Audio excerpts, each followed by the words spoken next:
everybody. Welcome to the Yogacises Podcast and YouTube channel. This is Pen. I'm really excited to have Amy Murphy here today.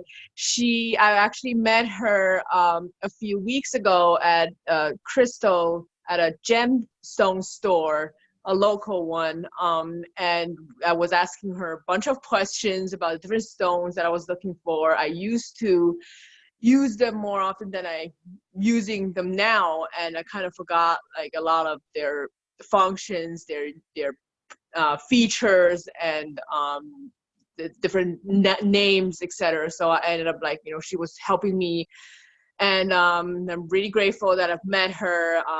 She knows a lot about stones and crystals and about crystal healing, and she shared with me a little bit about her story.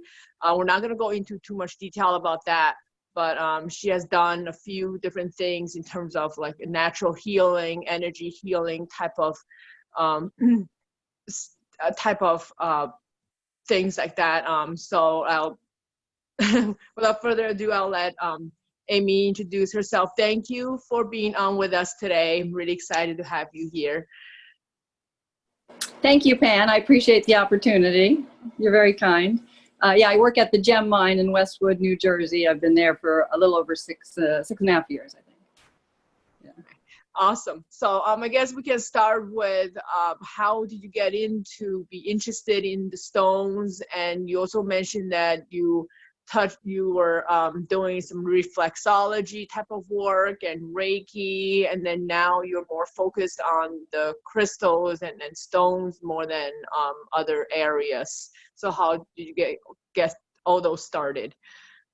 Okay, yeah, sure. My whole life I've loved stones since I was a child. And of course I love jewelry as well. And jewelry is a good way to wear stones and keep stones in our field.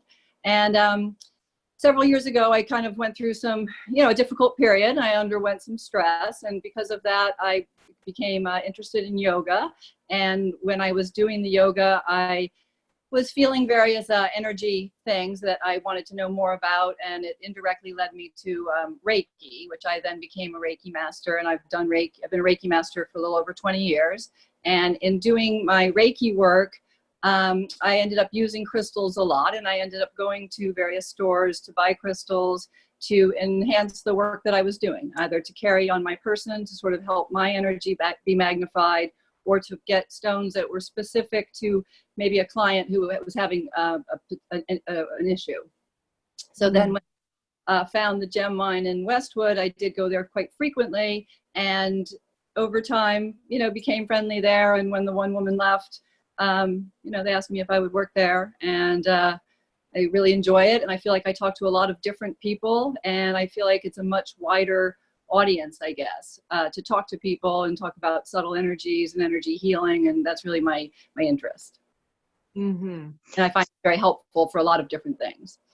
Oh, okay. So you said you were going through some things, and then you end up started with yoga and then Reiki, and now you work at the Gem Mine store.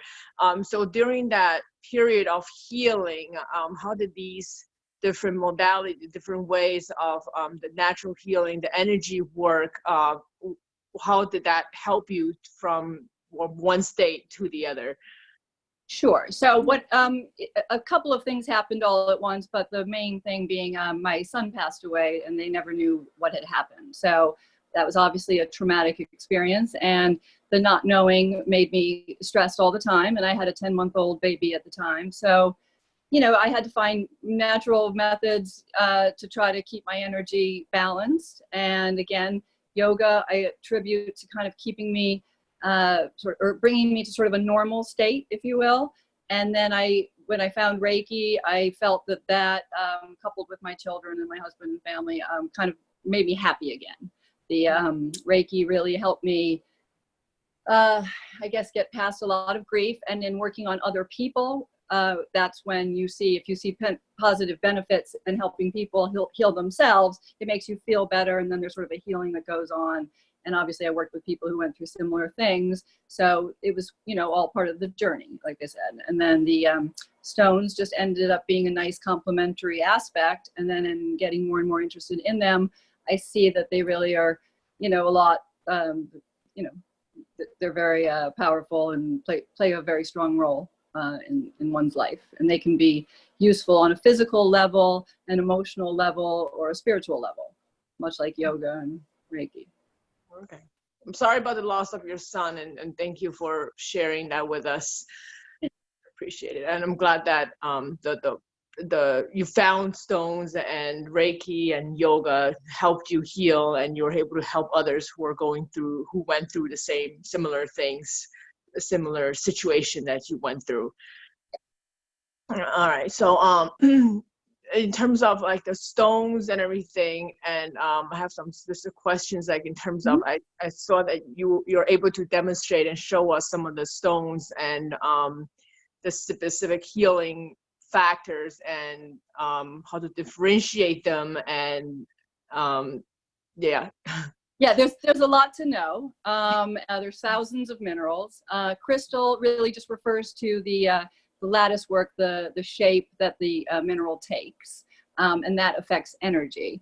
I think probably you know about chakras, and we all have energy centers, and the lower chakras tend to be mostly occupied with the physical, tangible body.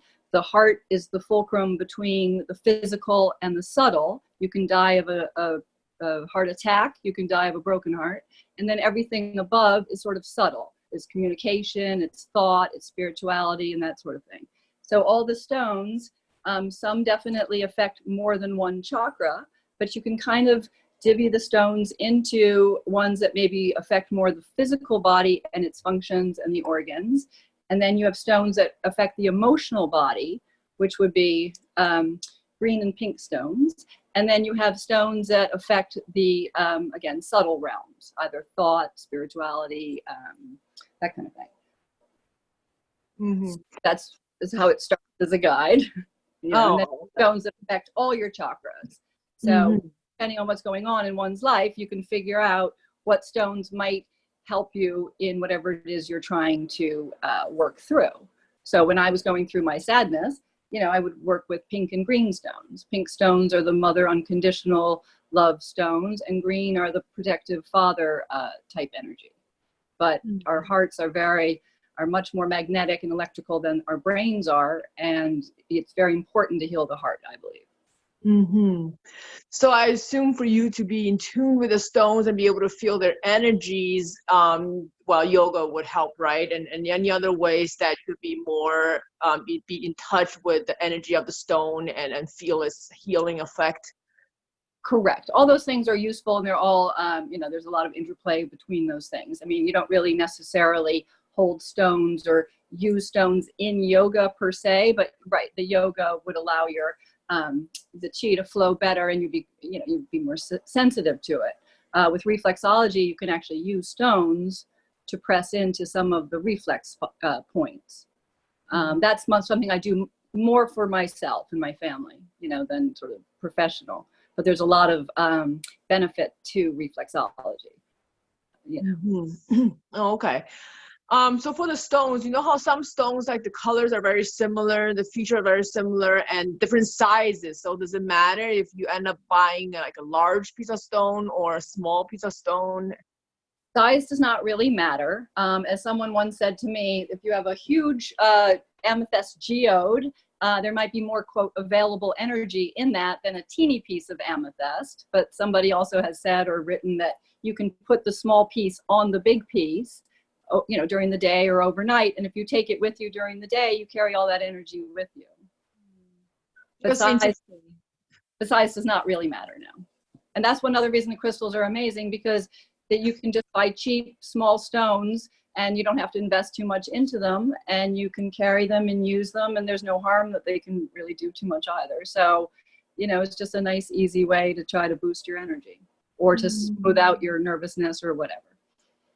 Okay, interesting. So for let's just say, would it be like fake stones versus real stones? You know how pearls or jade, they can be fake, and diamonds. I mean, diamonds are stones too. But like in terms of how can you? Is there you can tell that whether it's fake or real? Well, yes, but first of all, glass is melted quartz. So some glass, I guess, could have properties. I don't really know. But something like a fake jade is not going to do anything. Dyed stones still would have properties. But if it's fake or if they're overly heated, the energy is different. But the colors, it is overly simplistic to divide the stones by color to relate it to the chakra. But I was sort of showing that today. But there are many stones in each color band, and they may have other different uses. But with everything, the stones are best to really be tried. And if you can take the time to see different ones and see which ones interest you or appeal to you, then if you carry them and kind of see what happens, that's how you really learn about stones. You can read about them all you want, but really it's an experiential kind of thing. But they can share the same color or look alike and be totally different. Oh, okay. So I've been told that you said talking about feeling the stones. When I was at the store with you and you were showing me the different stones, and there was, you ended up giving me a few of the same one, and then it was hard for me to decide which one to take, and you just told me to hold it like with each one of each hand, that basically, just hold on and see how I will feel and which one feels stronger. I ended up picking the one that I felt more connected with. So what about in terms of the feel of it, but let's just say, how would it make a difference if other people use it? I've been told that if you have your set of stones, you shouldn't really share your stones with others. You kind of have to keep it for yourself because it's your energy working with those stones. Many people believe that. I don't really have a problem personally with people sharing my stones, but I wouldn't let someone that I didn't like, I guess, wear them. Mm-hmm. So I guess there's something to that. And there is something to buying somebody's pre-owned jewelry. You can often feel their energy. And if you do that, sometimes it doesn't feel right, in which case then you might want to cleanse the stones or the jewelry. Mm-hmm. Speaking of cleansing, what are some of the ways to cleanse them? Is there specific type of stones you have to cleanse specific type of way versus other type of stones? Well, I don't know a lot about cleansing. I know the methods that I use. I do know some people use sea salt and bury them and do all sorts of things. I use either carnelian, which cleanses all stones instantly that are in the vicinity, and I use selenite. This is a selenite log. You can put your stones right on a log, but what I do mostly is put them on the windowsill or have them near the sun and where the moon actually goes by, either one. Some people do the full moon, some people do the sun.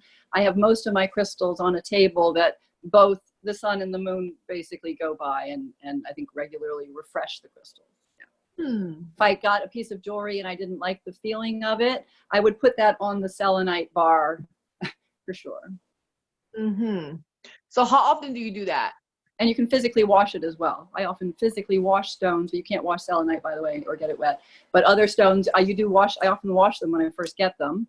And then after that, it's just how they feel. If they're feeling, I do feel the stones, so I do let that guide me, I guess. So if you don't feel stones, if you're using it a lot, more frequently than not, maybe every couple of days or once a week. If you're using something like shungite that holds negative energy, something like that has to be cleansed more frequently, like maybe every day, every other day. Mm-hmm. And what are the different... I'm sorry, some people do use hematite too, and amethyst, bowls of that. You can use certain stones to cleanse other stones. Yeah. Oh, okay. So how do you use them? What are different ways that you could use them?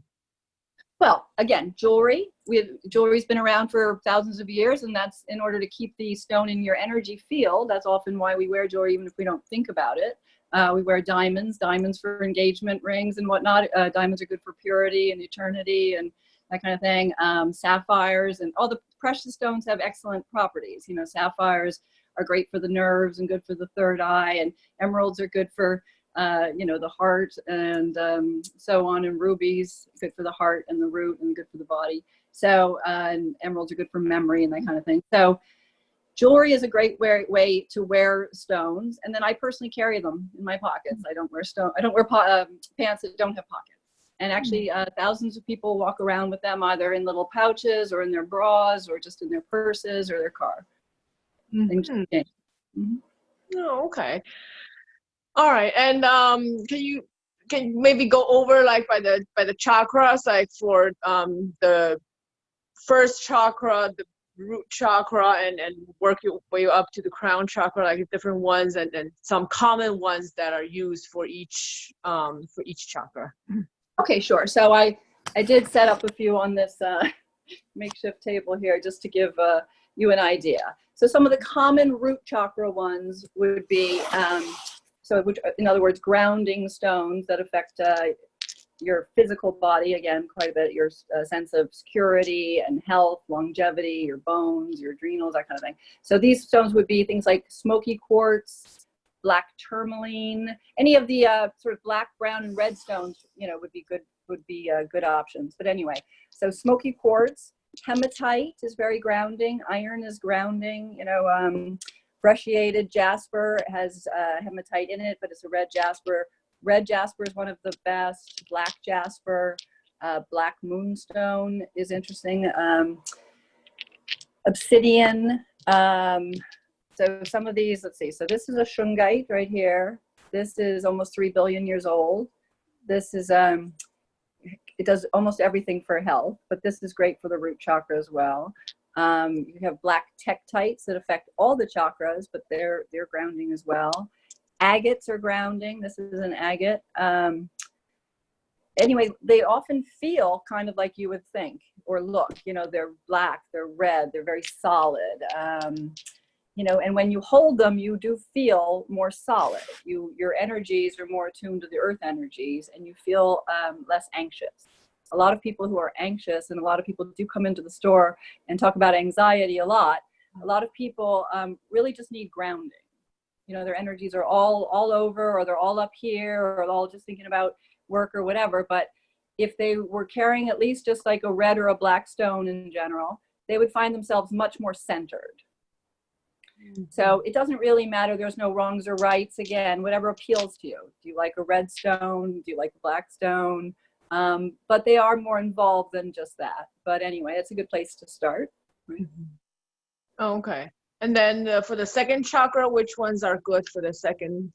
The second chakra is good. Carnelian. Here's a carnelian, and here's a different type of carnelian, and one looks more orange than the other. I don't know if you can see. But carnelian, all the orange stones, the orange calcite. I don't know if you can see that too. Here's an orange calcite. This is good for the second chakra. You have stones like tiger eye that are good for the lower chakra. So this is good for the second chakra, as well as the solar plexus, as well as the root.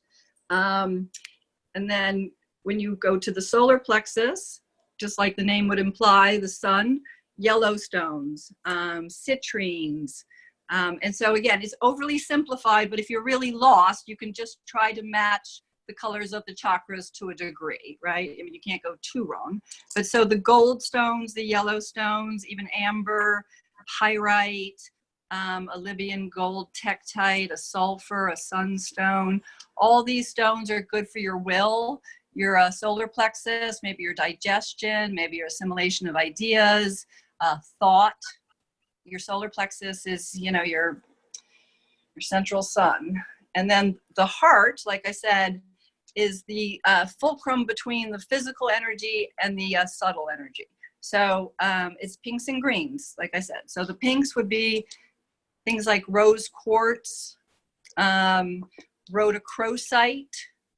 A lot of them will say, rose or rhoda, like pink, rose. So any of the pink stones are going to be useful. Kunzite, rhodochrosite, rhodonite. Then you have stones that mix the two, like a unakite, which is good for healthy pregnancies and good for convalescing after some kind of trauma. You have ruby in either zoisite or fuchsite, like I have here. And these ones balance the heart energies, the male, female, they have both.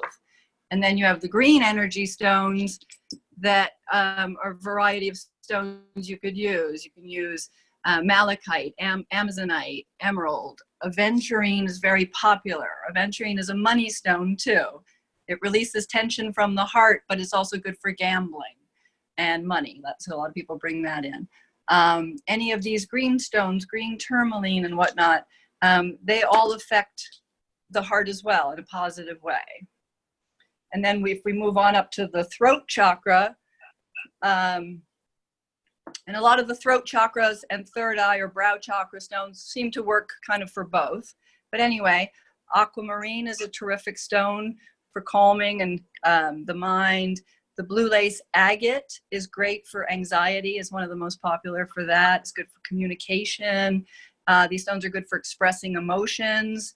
Turquoise is considered a happy stone. It's also, again, good for expressing ideas. It's good for protection. A lot of these stones are good for protection, whether they're root chakra stones or not. But turquoise is one of the best for that, and one of the best for traveling protection. And so is yellow jasper. And then chrysocolla is a terrific stone that is good for almost anyone. It keeps you cheerful. It's good for almost every organ. And that's good for your heart and your third eye. So again, some of these go up or down a chakra. Fluorite, now we're up to the brow or third eye chakra. Several stones are good for there. Lapis is one of the most common and well known for that. Sodalite looks like lapis, is often confused. But all these are good for, again, fears and phobias and communications and speech. We have apatite and iolite. And again, I was going to talk about fluorite. Fluorite comes in almost every color, is a wonderful stone. It's good for having things flow right, literally. It's good for thought, concentration, memory, focus. It's good for pain. It's good for calming. It's good for chaos. It's good for order, really is what it is, getting rid of chaos. So, but blue then is good for the mind, the blue fluorite. But there's green fluorite, which is good for the emotions.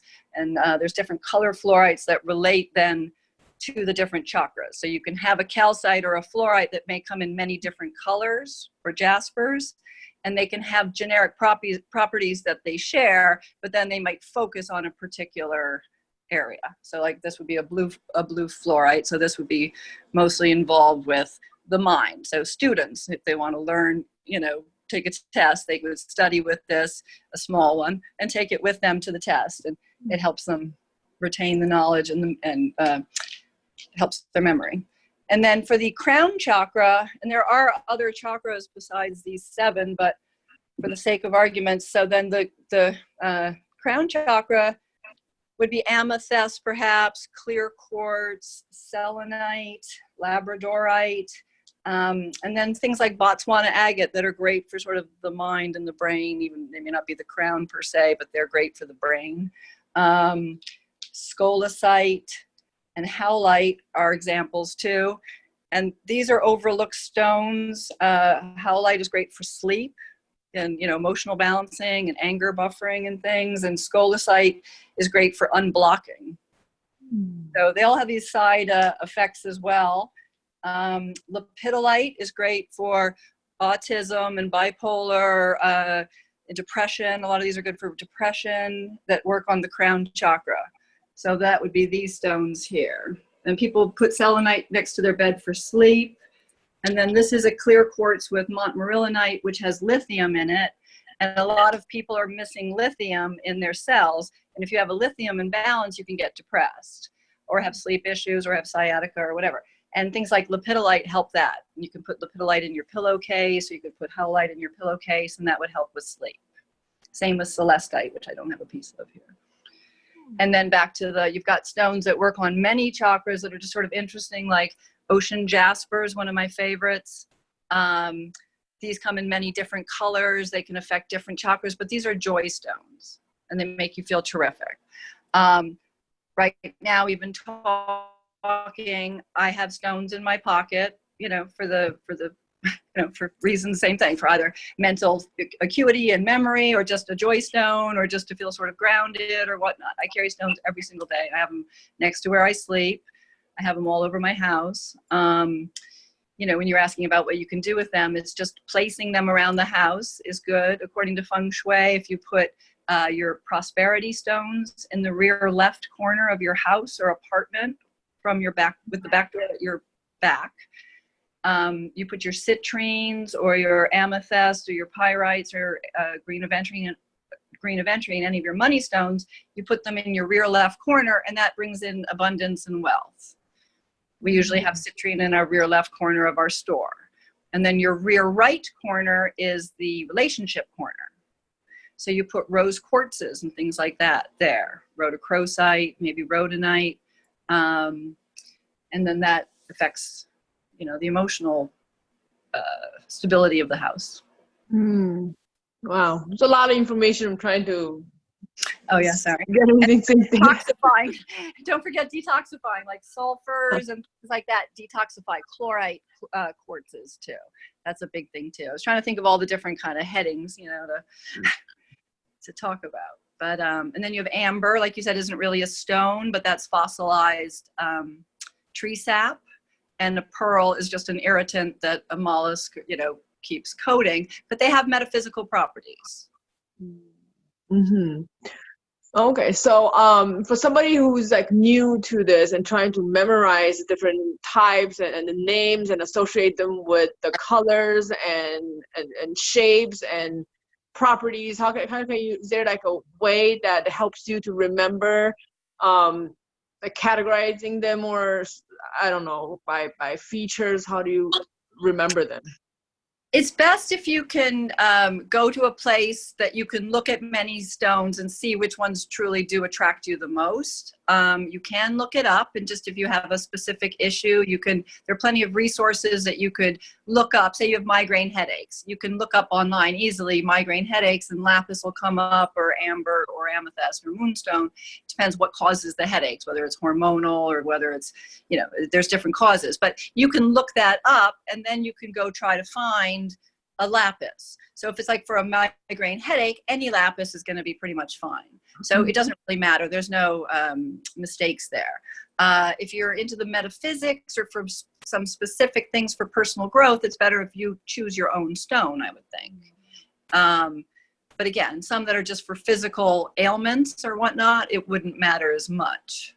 But in general, like I said, if you can kind of keep the idea of the rainbow, the chakra rainbow in mind, that's helpful. If you have a fertility issue, that's going to be your second chakra. So, okay, maybe an orange stone. So maybe you just start there.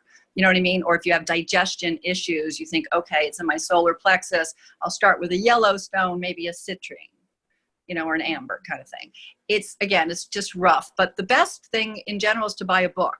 And I've learned a lot from Judy Hall's Crystal Bible series and Robert Simmons' Book of Stones. And sometimes you just have to keep looking them up and figuring it out, and then sort of carrying them or test driving them, as we say, and see what happens. You really just need to see what it does for your field, because my physiology is different than, say, yours. And, wherever I'm at in life might be different than where you're at. So stones might affect you differently than me. So it's not, it has to be a personal, experiential kind of thing where you hold them, carry them, see what they do for you, and then build on that.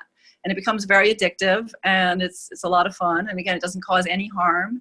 And it really just can fill out your life, your energy field and whatnot. That's so true. I love them. They're awesome. They're great. And awesome, yeah. So many different colors. Really cool. And then you can actually really feel the energy of the stones, like when you're holding them. Yeah. It's really good to experience if you can get to a local store and just experiment with them and check them out and talk to somebody who knows about this. We try to talk to people at the store where we're at. If people want to come in, they don't need to be shy. Right. Yeah.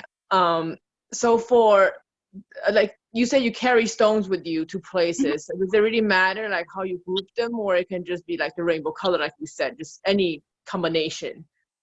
That becomes more, again, is sort of personal. I do find if you carry too many stones, they seem to cancel each other out. I tend to carry one or two on the right, one or two on the left. I do hold them. I'm a bit of a nut, so I have stones all over my kitchen table, and I, hold them or look at them in the morning, and I'll have a little pile of the ones that I'm most interested in, and I do know what they feel like, and I do know what they do, so whatever. But I do hold them, choose one or two, and then I always just check, flip them back and forth, see do they feel better on the left side or the right side. Does it feel good?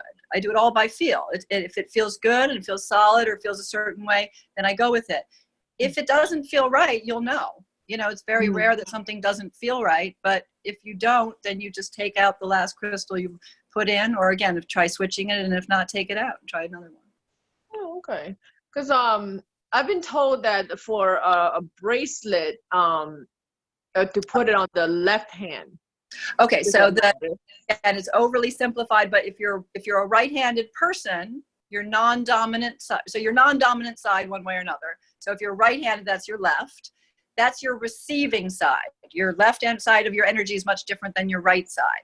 So if I want to receive the benefits of the mineral, say it's a soothing mineral and it's going to calm me down, then I would wear that on my left side. So if I had a rose quartz bracelet and I wanted it for its soothing properties and to make me feel calm, I'd wear it on my left side because the benefits.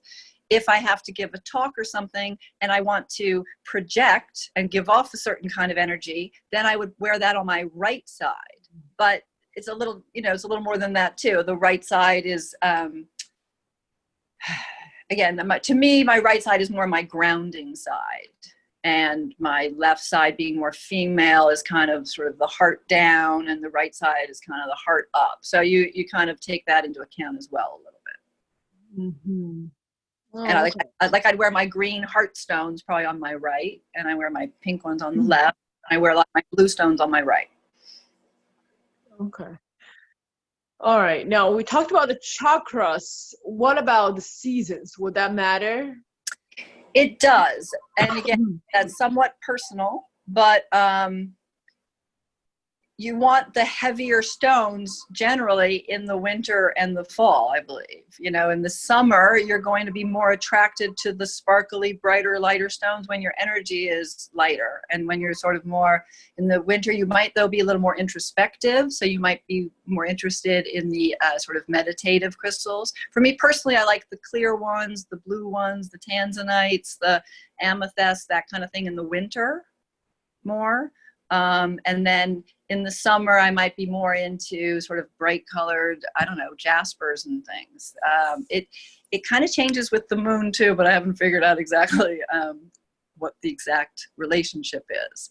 And it's kind of funny because out in the environment, things go in waves, which I can't figure out either, because we can go weeks and sell no jade or a certain stone, and then every single person that comes in for several days wants jade or wants rainbow moonstone or wants tiger eye. It's very, very funny. So sometimes it's just, I don't know if it's just out there in the, again, moon cycle, the seasons, I don't really know what, but a lot of it is interesting. It does go in waves. That's interesting. Yeah. What about, like you said, you use, when you were doing Reiki, you use stones during the Reiki session? Yeah.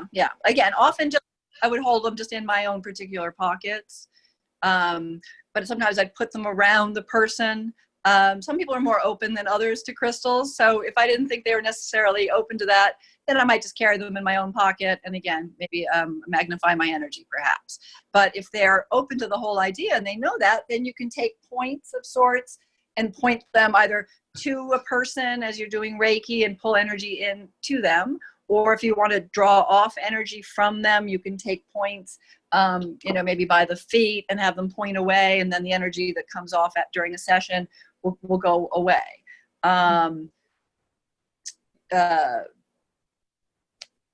So I forgot what else. Yeah. So just the points that, you can put the stones on the person's chakra center, their center line, if they're open.